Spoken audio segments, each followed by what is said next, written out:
May tatlong pasyente sa mental hospital at pumasok ang doktor para i-test kung gumaling na ang mga ito at pwede nang umalis. Pagpasok ng doktor ay nakita niya ang unang pasyente na nagbabasa. Sabi ng doktor, "Wow! Nagbabasa ng libro, nakafocus at hindi makulit. Mukhang magaling na to at pwede na i-release." Agad nilista ng doktor ang unang pasyente sa mga pwede nang umalis. Naglakad ulit ang doktor at nakita niyang tahimik naman na nagsusulat ang pangalawang pasyente. Sabi ng doktor, "Wow! Nagsusulat, mukhang nasa tamang pag-iisip na din ito. Pwede na din itong i-release." Pagkalista ng doktor sa pangalan ng pangalawang pasyente, ay nakita niya ang pangatlong pasyente. Nakatayo sa lamesa at nakabuka ang dalawang kamay. Tanong ng doktor, "Anong ginagawa mo dyan?" Sagot ng pangatlong pasyente, "Ako ang ilaw! Ako ang ilaw!" Pinababa ito ng doktor at sa isip-isip niya ay hindi pa ito magaling. Pagbaba ng pangatlong pasyente ay nagsalita yung dalawang pasyente. "Sino nagpatay ng ilaw?"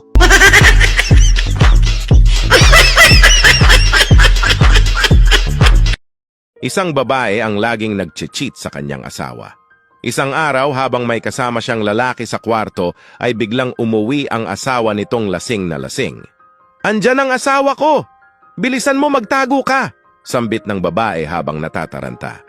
Pagbaba mo sa sala, may dalawang estatwa doon na nakatayo. Tayo ka lang doon na parang estatwa para di tayo mahuli. Bumaba nga ang kalaguyo nito at tumabi sa mga estatwa. Pagpasok ng asawa niyang lasing ay biglang may napansin ito. "Teka, bakit tatlo na tong estatwa?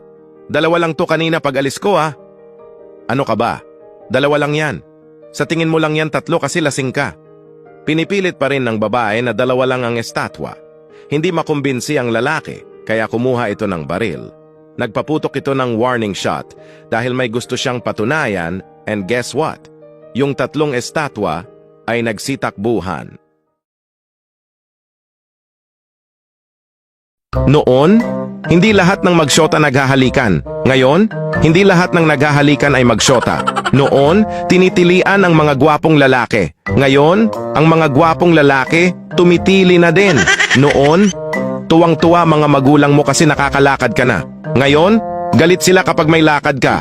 Noon, kapag may kaaway aabangan sa kanto. Ngayon, kapag may kaaway papatamaan sa Facebook. Huwag ikumpara ang presyo ng bilihin noon at ngayon. Dati mura pa, ngayon mahal na. Ikaw nga dati mahal ka, ngayon minumura ka na.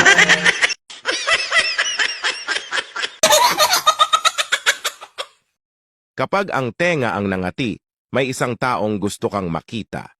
Kapag ilong naman ang nangati, may humalik sa picture mo. Kapag labi mo ang kumati, may isang taong sabik na sabik sa'yo. Pero, kapag ang buong katawan mo ang nangati, please lang, maligo ka na. Mga adik sa Pilipinas, only in the Philippines. Mas may concern sila sa mga adik kesa pumupuksa ng mga adik. Only in the Philippines. Pag napatay mo ang mga adik, ikaw ang iimbestigahan at kakasuhan.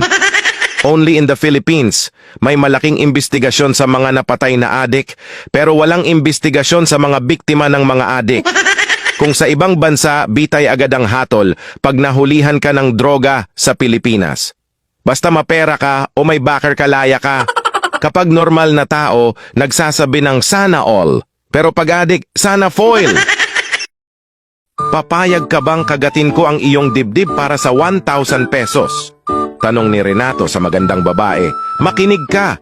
Hindi ako ganong klaseng babae. Naintindihan mo? Sagot ng babae ngunit ayaw pa rin magpaawat ni Renato. Papayag ka bang kagatin ko ang iyong dibdib isang beses lang para sa 10,000 pesos? Nag-isip ang babae sandali at sinabing, 10,000 pesos? Sige, isang beses lang, pero hindi dito. Doon tayo sa madilim na eskinita. Kaya pumunta sila sa eskinita kung saan tinanggal niya ang kanyang pang-itaas na damit para ipakita ang pinaka-perpektong dibdib sa mundo. Pagkakita pa lang niya, agad niya itong hinawakan at sinimulang haplusin, nilalamas ng dahan-dahan, hinahalikan ginawang ice cream at ibinabao ng mukha niya pero hindi kinakagat. Sa wakas, nainis ang babae at nagtanong, "O, ano? Kakagatin mo ba o hindi?" "Hindi na," sagot niya. Masyadong mahal ang bayad.